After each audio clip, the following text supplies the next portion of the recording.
The first thing I noticed was the quiet. Too quiet, the kind of silence that gnaws at your gut. I had expected the familiar clatter of her keys on the hallway table, the soft hum of her favorite playlist spilling from the living room. Instead, there was nothing. Just a single, vibrating phone lying face down on the sofa. Its screen cracked but alive with a message preview that froze me in place. Can't wait to see you tonight. Miss you. My heart stuttered. I laughed, a hollow, disbelieving sound. Maybe it was meant for someone else, a wrong number, a mistake. That thought flared briefly, desperate and comforting, but it didn't last. The apartment, once warm and familiar, now felt like a gallery of shadows. I followed the tiny clues that had been whispering for months. The late nights she brushed off as work, the sudden secretiveness over her phone, the faint perfume on her scarf that wasn't mine.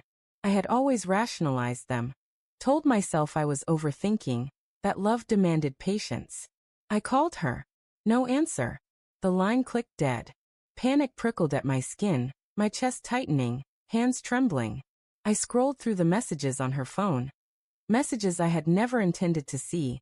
A forbidden door I now had no choice but to step through.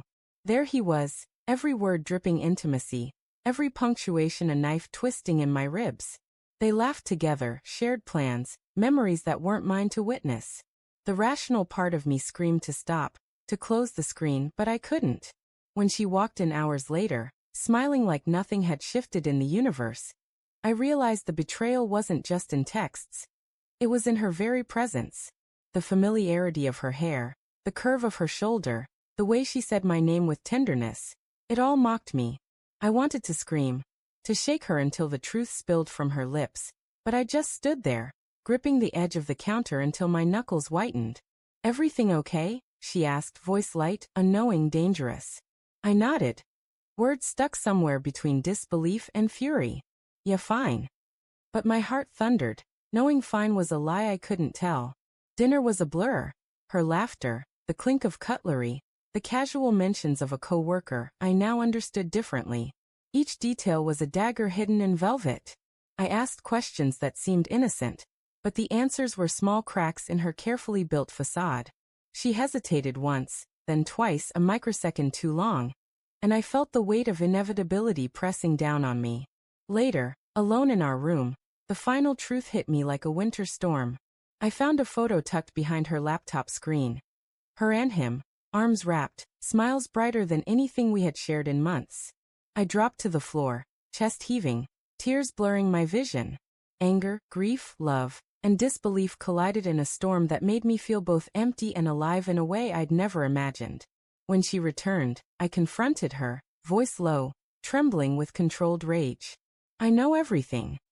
Her face paled, then softened with an almost unbearable vulnerability. I didn't mean for it to happen," she whispered, voice breaking. "I was lonely and I thought. I don't know. I never wanted to hurt you." Her words didn't heal, they burned. And in that moment, I realized love and betrayal could coexist, twisting together until the heart no longer knew which way to turn. I wanted to hate her, to push her away, but I also wanted to understand, to cling to the fragments of the life we once shared.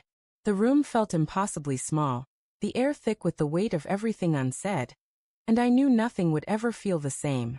I left the apartment that night, the photo burning a permanent mark in my mind, and walked into the darkness, wondering if I could ever forgive, or even forget.